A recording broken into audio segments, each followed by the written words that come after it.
தனுசு ராசிக்காரர்களுக்கு அட்டகாசமான வாரம் இது. இதுவரைக்கும் கடன், நோய் எதிர்ப்பு, வம்பு வழக்கு, அசிங்கம், கேவலம் போன்றவைகளால் பாதிக்கப்பட்டிருந்தவர்கள் அனைவருமே இந்த வாரத்திலிருந்து படிப்படியாக நல்லவைகள் நடக்கக்கூடிய அமைப்பு, வெளியே வரக்கூடிய அமைப்பு. கடன்ல இருந்து, கவலையிலிருந்து வெளியே வரும், எதிர்ப்புகளிலிருந்து வெளியே வருவீங்க. உங்களை எதிர்த்து கொண்டிருப்பவர்களுடைய அடையாளங்கள் மற்றவர்களுக்கு தெரியக்கூடிய அமைப்பு. எதிரிகள் உங்களுடைய காலில் வந்து மண்டியிடக்கூடிய அமைப்புகள் என 3ஆம் இடத்தில் ராகுவும் 7ஆம் இடத்துல குரு இருந்து அப்படியே ராசியை பார்க்கக்கூடிய அமைப்பு. 2, 3, 4, 5ன்னு சொல்லப்படக்கூடிய நல்ல இடங்கள்ல சந்திரனுடைய இயக்கம் என பணவரவு கிடைப்பதற்கு நல்ல அமைப்பு, தொழில் ஆரம்பிப்பதற்கு நல்ல அமைப்பு, வேலையில் நிம்மதி இருக்கக்கூடிய யோக அமைப்பு.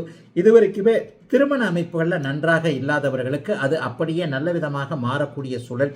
கோர்ட்டுன்னு போயிருக்கிறவங்க எல்லாருக்குமே கொஞ்சம் ஒரு மாதிரியான சமரசமாக இருக்கக்கூடிய ஒரு நல்ல நிலைமைகள் என எல்லாருமே பெரியவர்கள்கிட்ட, மற்றவர்கள்கிட்ட பாராட்டு வாங்கக்கூடிய அளவிற்கு தனுசு ராசிக்காரர்களுக்கு இந்த வாரத்திலிருந்தே நல்லா நடக்க ஆரம்பிக்குங்க.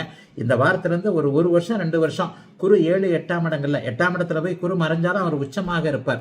ஆக இந்த வாரத்திலிருந்தே கடந்த 1 வருஷ வேதனைகள் தீரக்கூடிய அமைப்பு அப்படியே நல்ல நிலைமையாக இருக்கிறது. எதை பற்றியும் கவலைப்பட வேண்டாம். படிப்படியாக முன்னேற்றங்கள் இருக்கும். நல்ல நிலைமைகள் ஆரம்பித்த உடனே முதல் நாள்லேயே யோக பலன்கள்லாம் நடந்துடாதுங்க. சில அறிமுகங்கள் கிடைக்கும். ஒருத்தர் அங்கே போய் சொல்லுவார், ஒருத்தர் இங்கே போய் சொல்லுவார், அதை செய்ய சொல்லுவாங்க, இதை செய்ய சொல்லுவாங்க. இப்படித்தான் படிப்படியாக நன்மைகள் நடக்கும். படிப்படியாக நன்மைகள் நடப்பதற்கான ஒரு அமைப்புகள் 1 வருடமாக சில மாதங்களாக கஷ்டப்பட்டு கொண்டிருந்த தனுசு ராசிக்காரர்களுக்கு இப்போது ஆரம்பித்து விட்டது. தடைகள் ஜூன் மாதம் 6ஆம் தேதிக்கு பிறகு 8ஆம் இடத்திலிருந்து செவ்வாய் வெளியே வந்துடுறதுனால பணம் சம்பாதிப்பதற்கு இருந்து வந்த தடைகள் கூட ஜூன் மாதம் முதல் வீக்கிலே சரியா போயிடும். ஆகவே கவலைகள் கொள்ள தேவையில்லை. வருமானம் நன்றாகவே இருக்கும். வேலை, தொழில் அமைப்புகளில் நிம்மதிகள் கிடைக்கக்கூடிய நல்ல வாரங்கள் தனுசு ராசிக்காரர்கள் எல்லோருக்கும் இந்த இனிய வாரம்.